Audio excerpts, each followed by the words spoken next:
Bonjour, bonjour tout le monde.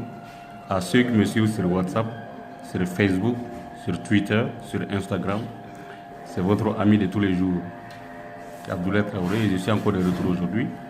C'est pour parler juste en quelques minutes ce qui se passe en Afrique du Sud. La xénophobie. Ce n'est pas entre les blancs et les noirs, non.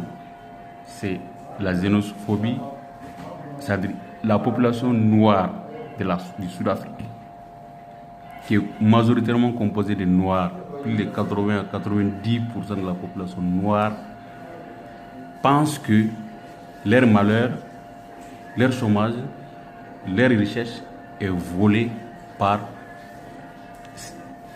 les frères camerounais, nigérians, mozambiquais ou zimbabwéens qui se trouvent chez eux. Ils les tuent, ils les massacrent, ils pillent leurs marchandises, ils les brûlent vifs. Entre noirs, entre frères noirs, entre africains. Je ne peux pas comprendre. C'est inconcevable. C'est inconcevable. Pourquoi?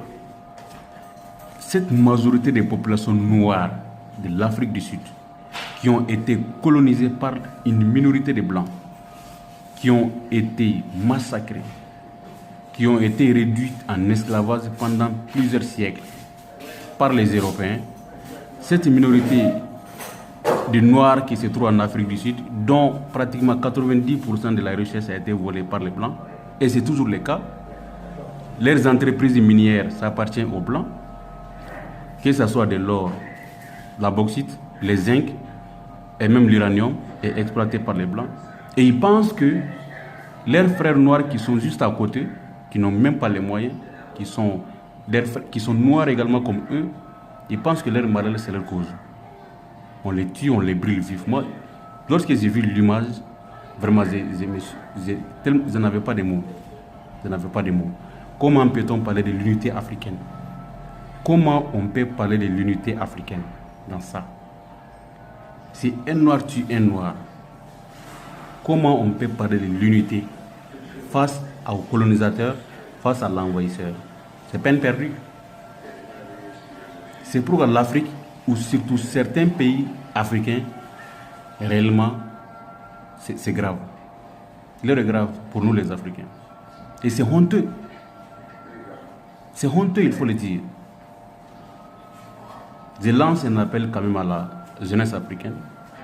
Je lance un appel à la communauté africaine, à la jeunesse consciente, à la jeunesse engagée, à ceux qui ont l'esprit panafricain, de ne pas du tout faire l'amalgame.